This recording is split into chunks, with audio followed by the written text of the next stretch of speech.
Seguindo aqui com os Pingos nos Is, recebendo de volta você também que nos ouve pelo rádio, seja bem-vindo. Seguimos juntos aqui nessa noite de sexta-feira. E ontem o Brasil registrou uma redução de 11,4% no número de novos casos de coronavírus e de 2,5% no número de óbitos em relação à última quinta-feira. A informação, claro, não apareceu quase em lugar algum. Nesta sexta, no entanto, houve amplo destaque para o número de 70 mil mortos pela Covid-19. E é sobre isso que a gente conversa a partir de agora com o deputado federal e médico Osmar Terra, do MDB do Rio Grande do Sul, mais uma vez com a gente aqui em Os Pingos nos Is. Deputado, como vai? Boa noite, um prazer recebê-lo aqui. Seja bem-vindo e boa noite. Ô deputado, prazer, e é claro... Obrigado. É claro que é uma marca expressiva, né? O número chama muito a atenção, 70 mil mortes, e é uma marca triste, né? São vidas perdidas, mas queria saber do senhor se algo houvesse sido feito de forma diferente, se alguma coisa tivesse sido conduzida de outra forma. Esse número poderia ser menor ou não? Não haveria jeito, deputado? Olha, eu queria cumprimentar todos, né? Mas eu queria te dizer que isso toda essa conjuntura de 70 mil mortes foi em plena quarentena e lockdown. Quem impôs essa política não foi o presidente Bolsonaro, foram os governadores que impuseram essa política, né? Com apoio, inclusive, depois do ex-ministro Mandetta, né? Que foi uma figura importante nesse processo. E nós chegamos a 70 mil mortes, né? Chegamos a milhões de brasileiros hoje com o vírus. Não? O número de pessoas que realmente são portadores do vírus é difícil de medir porque não tem testes suficientes, nós não estamos testando da maneira adequada, mas se nós calcularmos que nos países que mais testaram a relação é de 0,2% de letalidade, portanto, uma pessoa que tem que faleceu, que infelizmente veio a falecer, para cada uma pessoa que veio a falecer tem 500 pessoas portadoras do vírus, então nós estamos chegando aí a um universo de milhões, dezenas de milhões de pessoas já que têm o vírus, né, que são portadores assintomáticos, que já estão formando defesa, já estão formando anticorpos. Então, na verdade, nós temos não reduziu em nada fazer quarentena e lockdown, que era para facilitar a vida, para diminuir o número de casos, para dar tempo de atender. Então, o Brasil teve o atendimento que foi possível, alguns lugares chegou no limite do colapso, mas não colapsou. Aquilo que o próprio ministro dizia que em abril ia colapsar toda a rede, não aconteceu, né? Mas foram 70 mil óbitos, e isso não pode se tirar desse contexto de quarentena e lockdown. O que podia fazer diferente? Podia fazer muita coisa diferente. Poderia funcionar melhor? Poderia. Como é que a gente sabe? É comparando, né? A ciência mostra que o que nós podemos fazer agora é comparar os lugares que não fecharam, os lugares que não fizeram quarentena, que não fizeram lockdown, comparando com os lugares que fizeram quarentena e lockdown no mundo. Países como a Suécia, Coreia, Japão, Singapura não fecharam. A própria China fez um bloqueio, um lockdown na província de Hubei, que é uma província de 60 milhões de habitantes, num mundo de 1 bilhão e 400 milhões de habitantes. Bloqueou porque não sabia como é que o vírus ia se comportar. O vírus fez a curva dele natural, né, em Wuhan, né?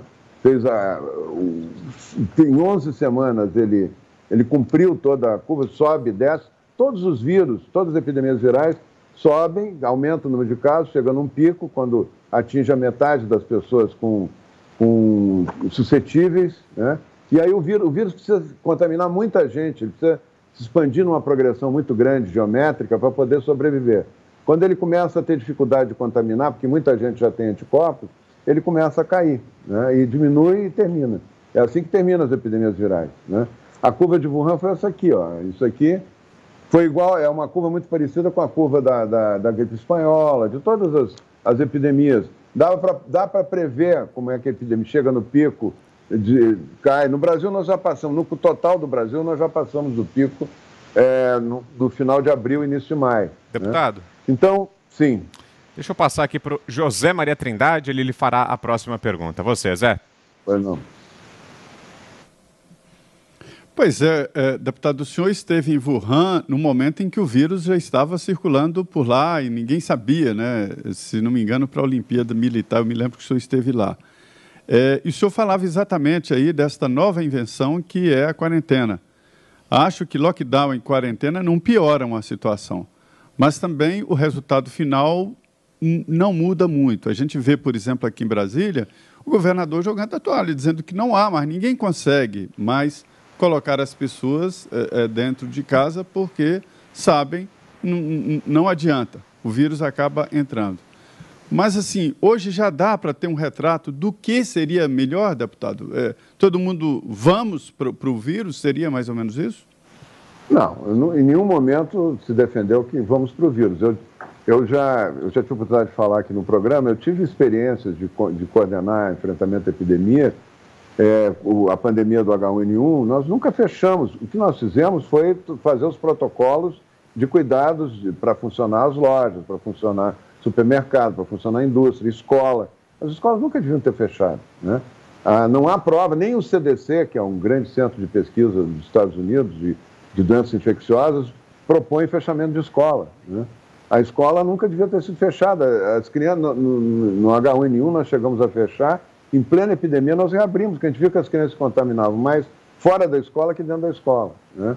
E agora ainda tem um outro fator favorável às crianças, que elas praticamente não pegam esse vírus, nem criança nem adolescente. A letalidade de criança e adolescente nesse vírus é 0,00 alguma coisa. Então, há um risco muito pequeno para as crianças e uma perda enorme de aprendizagem com essa quarentena prolongada, né? Não tem razão para manter essa quarentena, nunca foi feito isso na história humana, né? Não tem base científica. E foi uma projeção matemática dizendo que o mundo ia ter uma catástrofe feita por uma universidade inglesa e que depois, para não ter essa catástrofe, não morrer dezenas de milhões de pessoas, nós temos que fechar tudo em quarentena 18 meses, né? Era a proposta original. Não morreram dezenas de milhões de pessoas, não vão morrer dezenas de milhões de pessoas e não vai precisar ficar as pessoas ficarem em quarentena. Elas se contaminam mais dentro de casa do que fora de casa hoje, né? Todas as pesquisas, inclusive de testagem sorológica, de prevalência sorológica, mostram que a maior parte das pessoas que se contaminam já estão sendo contaminadas dentro de casa. E um dado que é assustador: a maior parte das mortes no mundo, mais de 50% das mortes no mundo, foram idosos em asilos. Idosos que nunca saíram do isolamento, nunca pegaram ônibus durante a epidemia ou até antes da epidemia, nunca foram numa loja, pessoas que estão totalmente isoladas. Foi a maior parte dos mortos, né? Inclusive no Brasil, a hora que for fazer a contabilidade, nós vamos ver alguma coisa parecida com isso. No Canadá chegou a 80% dos óbitos. O governador de Nova York fez aquele relato, né, que ele não foi surpreso, morreram 20 mil pessoas em Nova York, quando ele foi ver quem tinha morrido, eram pessoas, idosos em asilos e idosos e pessoas que não tinham saído de casa. Então não tem por que manter uma situação dessa só para quebrar a economia do país, só para destruir a economia. Não tem comprovação de que uma pessoa numa loja tem mais risco de se contaminar que no supermercado, né? Desde que a loja mantenha a distância entre as pessoas, use máscara, faça com a higienização do ambiente. É isso que tem que fazer, álcool gel na entrada, álcool gel na saída. Isso tem que fazer nas escolas, tem que fazer em toda parte e proteger o grupo de risco, né? Hoje, o grupo de risco continua sendo os idosos e os idosos em asilos. Nós temos que ter uma política para os asilos, tem que testar todo mundo. A testagem está faltando. No começo da epidemia, eu imaginei que ia ter uma testagem grande, o ministro Mandetta, na época, disse que tinha comprado 27 milhões de testes, só que não aconteceu essa testagem. O Brasil é um dos países que menos testa no mundo, né? Testou, acho que até agora, 2 milhões ou 3 milhões de testes foram usados. Nós temos que testar em grande escala. A iniciativa privada também tem que comprar teste, usar nos seus funcionários. O teste localiza onde está o vírus. Ele vai atrás do vírus, não espera o vírus vir atrás da gente, né? Eu agora teve um caso muito curioso e importante lá no Rio Grande do Sul, uma cidade com 2 frigoríficos, que teve 6 casos no frigorífico, foram testar os funcionários, tinha 1.050 funcionários contaminados. Eles e os seus familiares, se não fosse detectado isso, não fosse feita essa testagem, eles iam contaminar todas as pessoas suscetíveis da cidade, uma cidade de 70 mil habitantes. Deputado. Então, testar é muito importante e cuidados individuais é muito importante. Ana Paula Henkel, sua pergunta, Ana. Deputado, bom, na verdade tem 2 perguntas.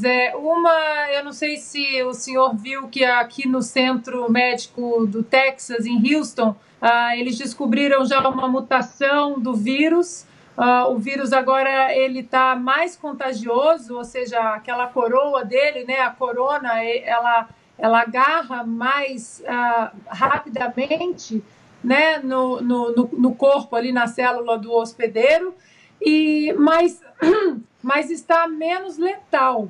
A primeira pergunta é essa, se é um curso normalmente de vírus, se ele se enfraquece assim, se é uma coisa normal. E no caso dos esportes, como é que a gente faz para voltar à vida normal, à vida ativa? A gente vê que aqui nas universidades, vários programas, infelizmente, estão sendo cancelados. Jovens, né, programas nas universidades são jovens até 22 anos, e programas estão sendo cancelados exatamente nessa histeria de que os jovens vão espalhar para todo mundo. E como é que a gente faz isso? Qual é o approach certo para que os esportes voltem a uma vida normal? Bom, eu acho que o approach é evitar aglomeração, mas o esporte não precisa estar com plateia o tempo todo, né? Eu sempre disse que o futebol não precisava ter parado, era só testar os jogadores antes, né, ver se eles estão com vírus ou não, e deixar todo mundo que está envolvido ali fazer o teste, e jogar e a televisão filmar. Então, podia ter uma programação para isso, né? A aglomeração é uma coisa que, independente de lockdown e quarentena... E acho que travou um pouquinho a conexão com o deputado Osmar Terra. Agora voltou, deputado. Já ouvimos, pode concluir. Não, então, o esporte pode ser feito de maneira organizada e testando os jogadores antes, e televisando, com televisão e tal, à distância. Agora, essa mutação dos vírus, Ana Paula, isso existe, toda epidemia tem pequenas mutações, muda um pouquinho a forma do vírus. Se sabe até quando que o vírus começou a circular pela quantidade de pequenas mutações que acontecem, né? A gente sabe, por exemplo, que em outubro já estava circulando na Itália o vírus, né? pelas modificações na capa do vírus, né? Mas o efeito dele é um efeito padrão, né? Durante uma epidemia não há grandes modificações, não vai alterar muito, né? Esse vírus hoje ele é um vírus que contamina muito rápido, mas as principais descobertas que estão acontecendo, que é muito curioso, inclusive, é que ele contamina uma quantidade muito menor de pessoas que a gente imaginava que fossem suscetíveis, né? Ele tem uma imunidade cruzada com os outros coronavírus, é uma família de vírus grande, e nós temos 4 coronavírus que todo inverno nos atormentam com gripes, com síndromes gripais, no Brasil e no mundo, né? E tudo indica que quem já teve esses coronavírus tem imunidade para esse, né? Inclusive, os primeiros testes com anticorpos que foram feitos com o vírus SARS-CoV-1, aquele que deu aquela primeira epidemia SARS lá no início dos anos 2000, na Ásia, né? E ele é muito parecido com o SARS-CoV-2, que é esse vírus atual. Então, eu acho que não é para se preocupar muito com isso. O vírus está cumprindo a trajetória dele. No Brasil, ele já subiu e desceu. No conjunto do país, ele está na fase descendente, né? Caiu muito o número de casos nos estados que estavam mais atingidos, né? Alguns estados, como o Rio Grande do Sul, estão aumentando um pouco por causa do frio, mas em 2, 3 semanas começa a baixar também. A epidemia está indo para o fim, né? E ele vai terminar sem a vacina só vai ser válida, na minha opinião, para o ano que vem, né? Como foi também a do H1N1, o corona é mais difícil fazer a vacina do que para o influenza, né? E termina, não vai ser aquela apocalipse de morrer 1.150.000 pessoas, não vai ter aquela coisa que a epidemia vai até outubro, o pico agora vai ser em junho, julho, vai sofrer muito. O pico foi no final de abril, né? De lá para cá caíram. Olha, eu só tenho um dado aqui que eu acho que é importantíssimo as pessoas verem. Isso aqui é o número de internações por coronavírus no Rio de Janeiro. No Rio de Janeiro, na primeira semana aqui é a primeira semana de maio, né? 2.435 internações no Rio de Janeiro, na cidade do Rio de Janeiro. Na primeira semana de junho, olha aqui, 44 casos só. Isso é uma curva caindo, está caindo em todos, está esvaziando os hospitais, em Manaus, esvaziando em Fortaleza, esvaziando em Belém, esvaziando no Recife, esvaziando... Está caindo muito, né? Em alguns lugares está tendo pequenos surtos, mas a queda que está havendo na região metropolitana de São Paulo, na região metropolitana do Rio e no Nordeste e no Norte, ela derruba a curva, independente de aumentar em alguns lugares, ainda alguns casos. É uma epidemia que tende agora a terminar. E, para fechar, a pergunta do Guilherme Fiuza. Você, Fiuza?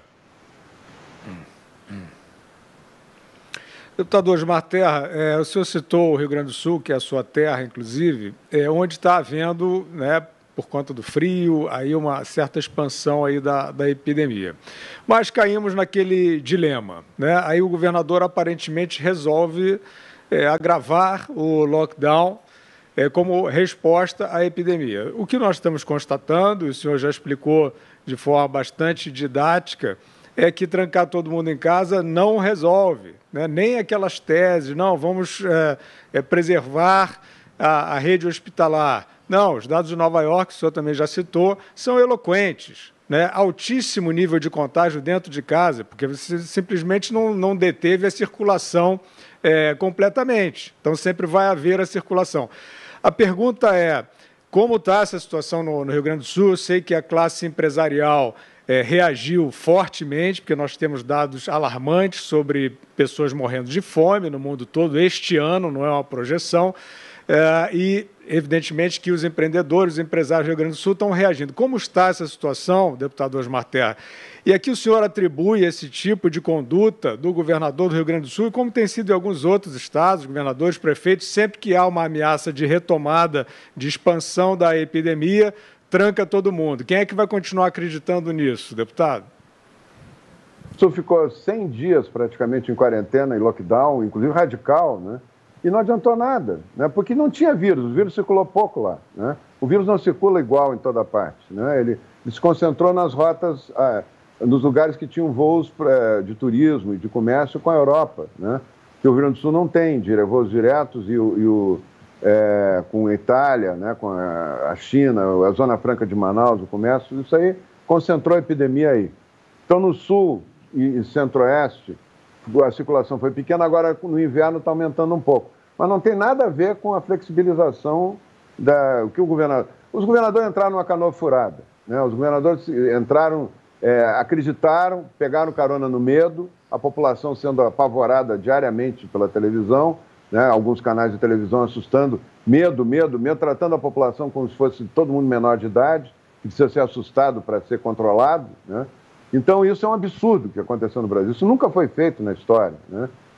E a única coisa que o resultado dessa quarentena e desse lockdown é quebrar o país e dobrar o número de miseráveis e o número de desempregados. O Brasil, pela primeira vez na história, pelo PNAD, agora do IBGE, pela primeira vez na história, ele tem mais da metade da população economicamente ativa desempregada e sem renda.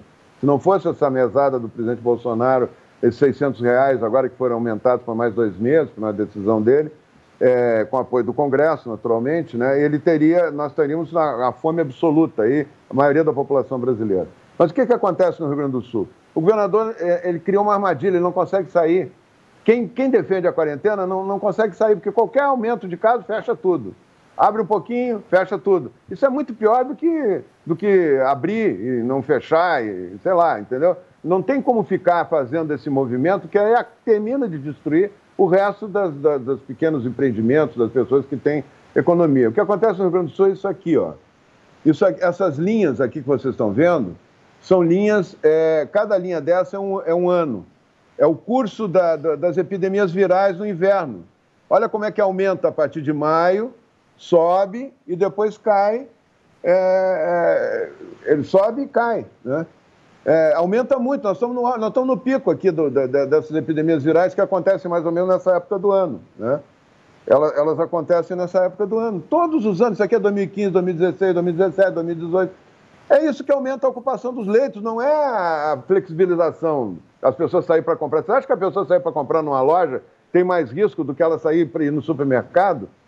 Eu pergunto quantas pessoas, eu faço sempre essa pergunta, eu dou muita entrevista no Rio Grande do Sul, quantas pessoas na tua cidade, quando o comunicador está me perguntando, quantas pessoas na sua cidade pegaram o vírus indo numa loja?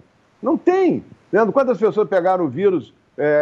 As pessoas pegam em casa, pegam o vírus através de mercadorias contaminadas, de coisas contaminadas, que elas não podem deixar de ter, né? Então, não existe nenhuma relação do aumento. Inclusive tem um estudo muito sério do professor Bruno Campelo, que eu vou voltar a repetir aqui, que é um professor da Universidade Federal de Pernambuco, em que ele mostra que o grau de isolamento é controlado por um aplicativo chamado Inloco, que controla as antenas de celulares, que mostram quando a pessoa está mais isolada, com menos movimento. O aumento do número de pessoas isoladas, 28 dias depois, provoca um aumento de mortes. Aumenta a morte, não diminui, não tem nenhuma relação do isolamento com diminuição de mortes ou diminuição de internação hospitalar. O vírus está seguindo a rota dele. É o frio que está aumentando no sul, que está fazendo, não é a abertura do comércio. Tem que abrir tudo e testar muito, né? Essas cidades onde se faz muita testagem, é o modelo coreano. Diminui, a Coreia tem 286 óbitos. Comparar esses países com os países que fecharam, 286 óbitos, 51 milhões de habitantes. São Paulo, com 45 milhões, tem 16, 17 mil mortes, né? Todo fechado, a pessoa sendo presa porque vai numa praça, senta num banco de praça. Isso não tem sentido mais, tem que acabar isso, né? Okay. E as escolas fechadas, pelo amor de Deus, as crianças não pegam esse vírus. Tem que ter um protocolo e funcionar. Muito bem, agradeço aqui então a presença do deputado federal Osmar Terra, do MDB do Rio Grande do Sul. Esteve com a gente aqui mais uma vez em Os Pingos nos Is, falando sobre a pandemia da Covid-19. Obrigado pela entrevista, deputado. Bom final de semana por aí. Eu que agradeço. Um grande abraço aí a todos.